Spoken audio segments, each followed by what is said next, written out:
ક્લર્કી video ટ્યુટોરિયલમાં તમારું સ્વાગત છે। આ વિડીયોમાં આપણે ટેક્સ કઈ રીતે એડ કરવા અને મેનેજ કરવા તે જોઈશું। તો તે માટે સૌથી પહેલા મિસેલેનિયસની અંદર ટેક્સીસ લિંક પર ક્લિક કરો। આ કરવાથી આપણી સામે ટેક્સીસ પેજ આવશે।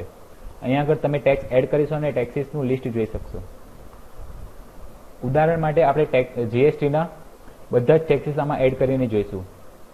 તો સૌથી પહેલા 0%નું ટેક્સ આપણે એડ કરીશું। ટેક્સ નેમની અંદર તમારે ટેક્સનું નામ આપવાનું રહેશે અને ટેક્સ રેટની અંદર તમારે ટેક્સનું રેટ આપવાનું રહેશે। જો તેના કોઈ પાર્ટ્સ હોય તો તમે અહીંયા આગળ એડ પાર્ટ પરથી ક્લિક કરી શકશો। જો ના હોય તો અહીંયા આગળથી એડ કરશો એટલે તમારો ટેક્સ એડ થઈ જશે। હવે આપણે 5% ટેક્સ એડ કરીશું।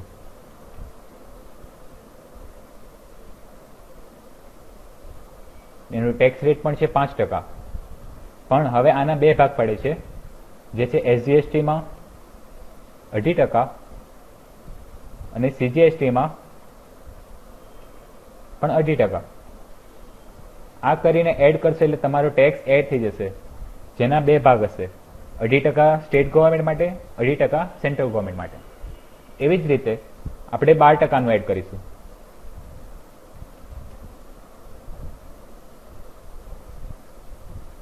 એનું ટેક્સ રેટ પણ 12 છે અને એના બે ભાગ પડશે, સ્ટેટ ગવર્મેન્ટ માટે અને સેન્ટ્રલ ગવર્મેન્ટ માટે।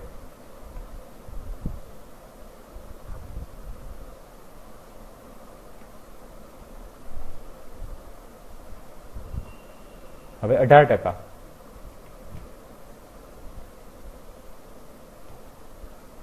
બે ભાગ એના બી પડશે, સ્ટેટ ગવર્મેન્ટ માટે 9% અને સેન્ટ્રલ ગવર્મેન્ટ માટે બી 9%।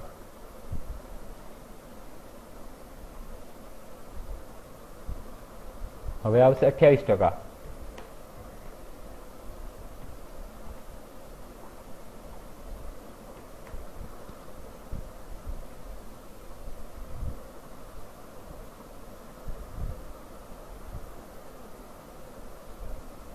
આટલું કરશો એટલે તમારી કંપનીમાં જીએસટીના બધા ટેક્સીસ તમને હવે મળી જશે।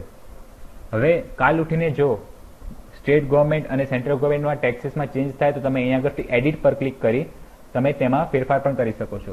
જો તમારે ટેક્સ રેટ બદલવો હોય તો અહીંયા આગળથી તમે બદલી શકો છો, અને જો એ ના બદલવો હોય તો એ જ રહેવા દો।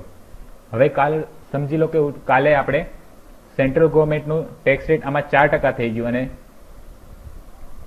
સ્ટેટ ગવર્મેન્ટનું 1% થઈ ગયું, તો અહીંયા આગળ અપડેટ કરીશું એટલે આપણી ટેક્સ સિસ્ટમ ચેન્જ થઈ જશે।